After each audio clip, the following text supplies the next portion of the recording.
जाने वाला बुलेटिन खबर तो समझिए। मैं हूं आपके साथ शिप्रा झा।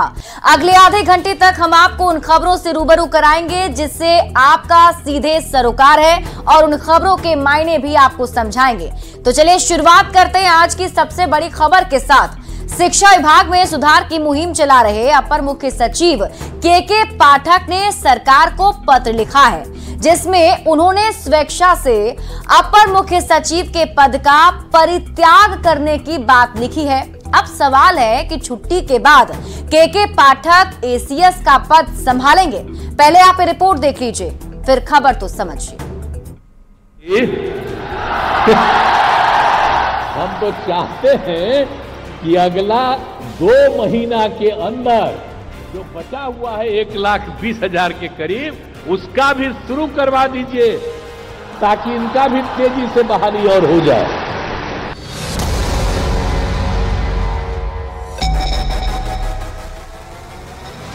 केशव कुमार पाठक उर्फ के पाठक बिहार का एक ऐसा आईएएस अधिकारी जिसकी तारीफ खुद मुख्यमंत्री करते हैं।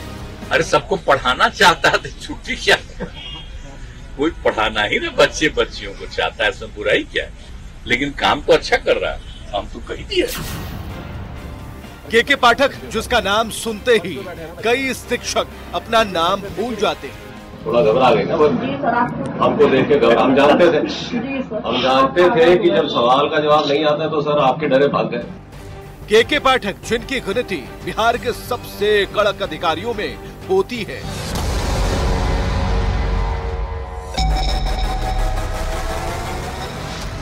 पाठक जी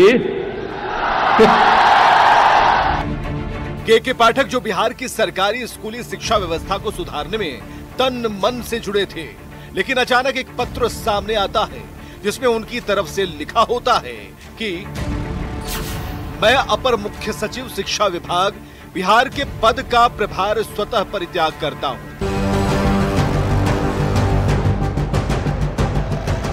9 जनवरी के इस पत्र को देखिए जिसमें उन्होंने स्वेच्छा से एसीएस के पद का परित्याग करने की बात लिखी है।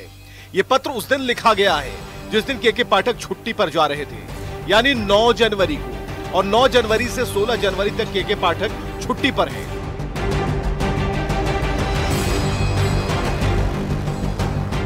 जानकार बताते हैं कि सरकारी पत्र में छुट्टी पर जाते समय या तो कोई अधिकारी किसी और को अपना पदभार सौंप कर जाता है या फिर इसी तरह से पद का परित्याग शब्द का प्रयोग करता है, जिसकी वजह से इस बात की चर्चा शुरू हो गई कि क्या के पाठक ने अपना पद छोड़ दिया है।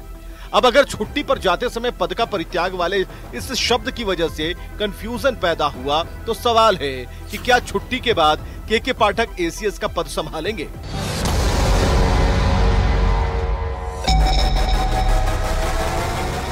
वैसे तो इस सवाल का जवाब 16 जनवरी को मिलेगा, लेकिन उसके पहले बिहार के शिक्षा मंत्री चंद्रशेखर ने बयान देकर कंफ्यूजन को और बढ़ा दिया।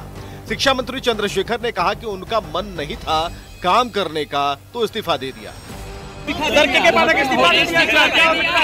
अब देखिए तो उनके मन में हम बचे हुए हैं, उनको मन नहीं हुआ काम करने का, इस्तीफा दिए तो हम बचे हुए हैं। अब पद का परित्याग शब्द लिखने की वजह से कंफ्यूजन हुआ या फिर सच में के पाठक ने शिक्षा विभाग के अपर मुख्य सचिव का पद ही छोड़ दिया। इस सच से 16 जनवरी के बाद पर्दा उठेगा, लेकिन बड़ा सवाल है कि अगर के पाठक छुट्टी पर गए हैं तो फिर शिक्षा मंत्री उनके इस्तीफे की बात क्यों कर रहे हैं? क्या शिक्षा मंत्री को अपने विभाग के अधिकारी के बारे में इतनी भी जानकारी नहीं है? और अगर वो सही है तो क्या किसी दबाव में के पाठक पद छोड़ने को मजबूर हुए हैं? न्यूज़ 18 के लिए पटना से रजनीश कुमार की रिपोर्ट।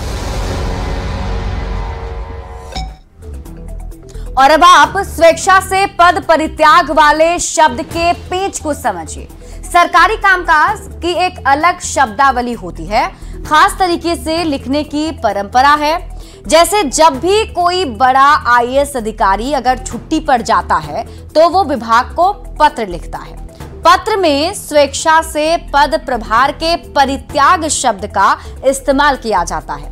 शिक्षा विभाग के अपर मुख्य सचिव के पाठक भी 9 जनवरी से 16 जनवरी तक छुट्टी पर हैं और छुट्टी पर जाते समय उन्होंने विभाग को पत्र लिखा जिसमें लिखा गया कि मैं अपर मुख्य सचिव शिक्षा विभाग बिहार के पद का प्रभार स्वतः परित्याग करता हूं। इस शब्द की वजह से पूरा कंफ्यूजन हुआ कि क्या के पाठक ने एसीएस के पद का परित्याग कर दिया है। यह समझने वाली बात यह है कि के पाठक बिहार के सबसे चर्चित आईएएस अधिकारियों में से एक हैं। के पाठक बिहार की सरकारी शिक्षा व्यवस्था को सुधारने में जुटे हुए थे। के पाठक को अपने काम में किसी का हस्तक्षेप पसंद नहीं है और यही वजह है कि नेताओं से लेकर राजभवन तक से उनकी टकराहट हो चुकी है। जैसे ही के पाठक का ये पत्र सामने आया तो पूरे बिहार में इस बात की चर्चा होने लगी। वैसे बता दें कि के पाठक शिक्षा विभाग के अपर मुख्य सचिव के साथ साथ बिपाड के भी डीजी हैं। तो ऐसे में सवाल है कि क्या बिपाड में छुट्टी के लिए पत्र लिखते समय भी उन्होंने पद का प्रभार परित्याग शब्द का इस्तेमाल किया है।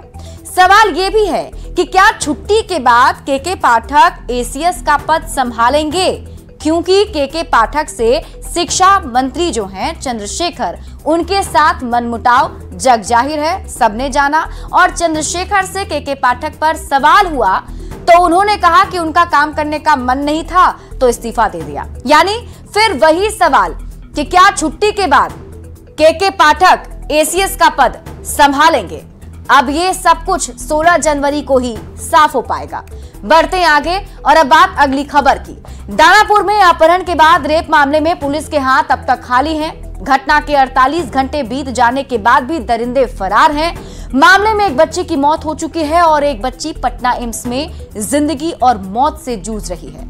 घटना के बाद पुलिस प्रशासन के खिलाफ लोग काफी आक्रोशित हैं, लोगों में गुस्सा है, लोग दोषियों को फांसी की सजा देने की मांग कर रहे हैं। पहले आप ये रिपोर्ट देखिए, फिर खबर तो समझिए।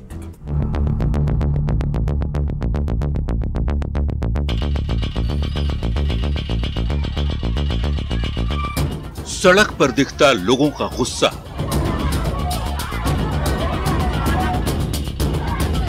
और हाथ में तख्ती लेकर दोषियों के लिए फांसी की मांग करती महिलाओं की इस तस्वीर को देख लीजिए। तस्वीर बिहार की राजधानी पटना से महज 12 किलोमीटर दूर दानापुर की है। दानापुर में मंगलवार की सुबह 2 नाबालिग बच्चियों के साथ दरिंदगी हुई।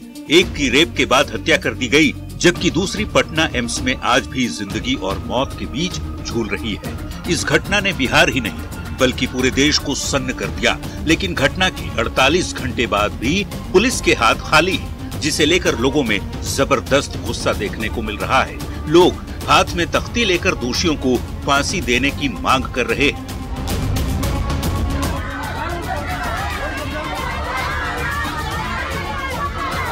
वहीं अब इस मुद्दे पर राजनीति भी तेज है। बीजेपी के प्रदेश अध्यक्ष सम्राट चौधरी ने पीड़ित परिवार से मिलकर हर संभव मदद करने का भरोसा दिया है और दोषियों के एनकाउंटर तक की मांग की है।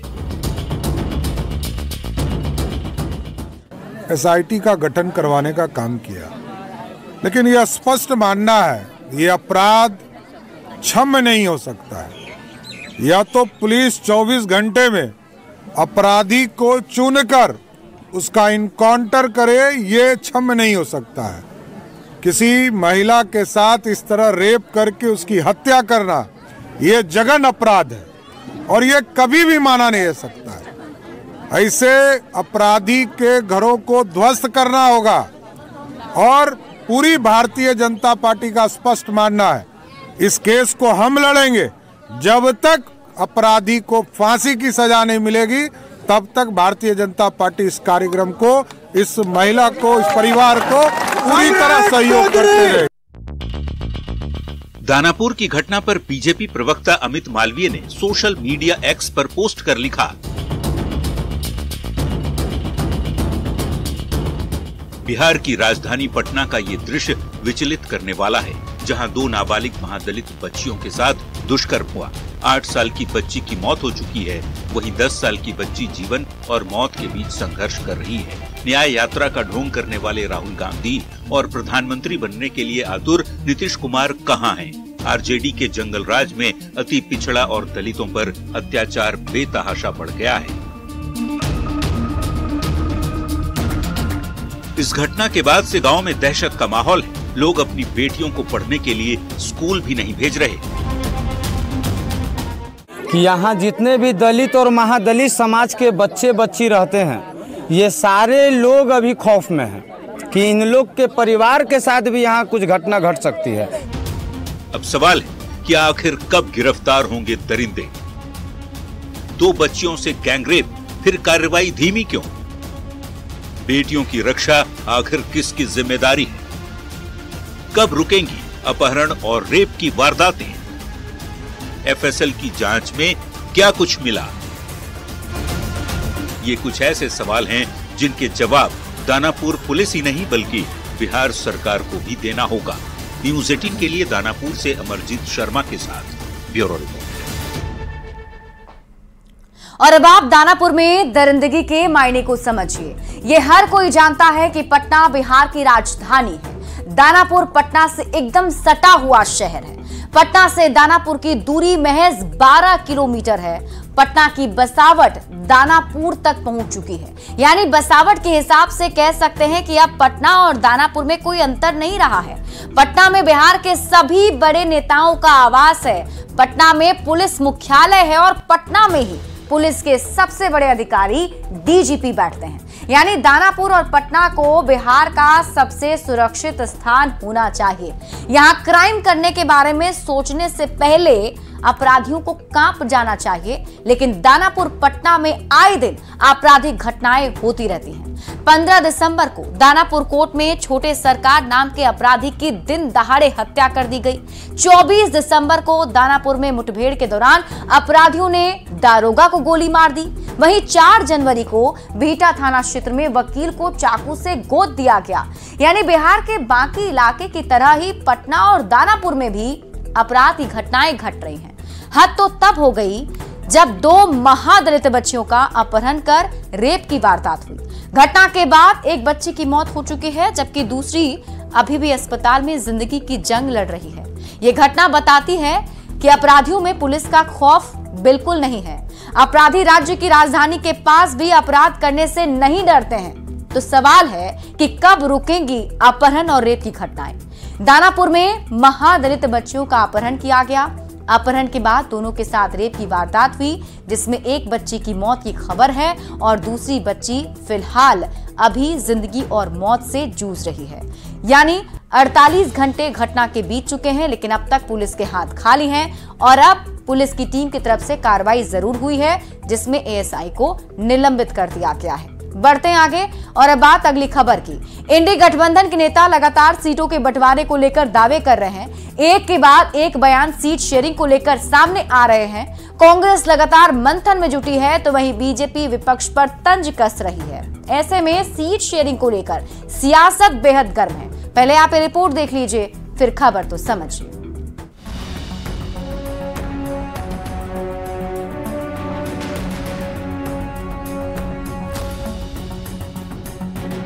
इंडी अलायंस में सीटों के तालमेल को लेकर कब तक बात बनेगी, ये सवाल इसलिए क्योंकि लगातार कांग्रेस के नेता सीटों को लेकर सहयोगियों से बातचीत ही कर रहे हैं।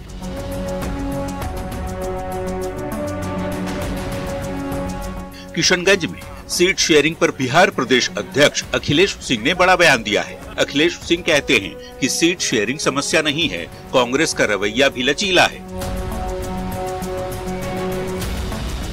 इंडी गठबंधन के बाकी दलों को भी सीट शेयरिंग में लचीला रवैया अपनाना होगा। कितने सीटों ये तो आज यहाँ घोषणा करने में नहीं आया हूँ कि कितने सीट पर लड़ेगी। चर्चा तो लेकिन चल रही है दिल्ली में। लेकिन ये हम जरूर आपको कहना चाहते हैं, एक दौर की वार्ता भी हुई और फिर आगे वार्ता होनी है 12 तारीख के बाद। तो उसमें सीट का कोई समस्या नहीं है। हम लोग भी फ्लेक्सिबल हैं और बाकी पार्टियों से भी हम लोग चाहते हैं कि वो लोग भी फ्लेक्सिबल हों। इधर केंद्रीय राज्य मंत्री अश्विनी कुमार चौबे ने महागठबंधन में सीट शेयरिंग पर तंज कसते हुए कहा कि इंडी अलायंस में सीट शेयरिंग महज नाटक है। महागठबंधन के लोग आपस में ही टकराएंगे। मैंने कहा ना, कोई सीट उठ का ये नाटक है, ये नाटक है। इन लोग कितनों सीट एडजस्ट कर ले, नरेंद्र मोदी को कोई रोक नहीं सकता।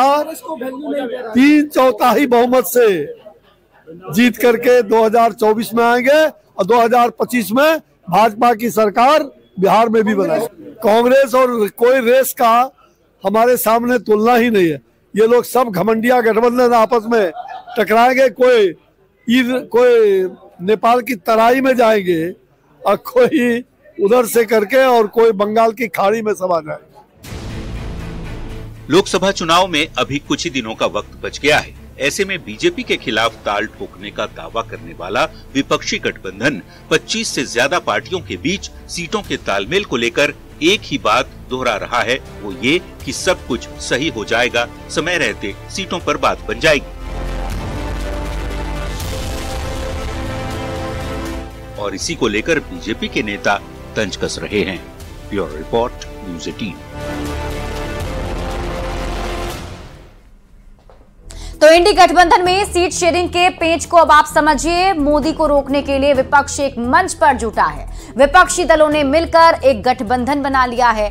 गठबंधन को इंडिया नाम दिया गया है, लेकिन अब तक ना तो गठबंधन का चेहरा तय है और ना ही सीट शेयरिंग पर बात फाइनल हो पाई है। यहां समझने वाली बात यह है कि विपक्षी दल विचारधारा की वजह से एकजुट नहीं हुए हैं, बल्कि पीएम मोदी के विजय रथ को रोकने के लिए एक साथ आए हैं। यानी सभी पार्टियों की अलग अलग विचारधारा है और सभी अपने अपने फायदे की राजनीति करने में लगे हुए हैं, जो कि सीट शेयरिंग की बातचीत में भी दिख रही है। नीतीश कुमार की पार्टी अपनी जीती हुई 16 सीट छोड़ने को तैयार नहीं है। यूपी में सपा के अखिलेश यादव कांग्रेस को ज्यादा बढ़ने देना नहीं चाहते हैं।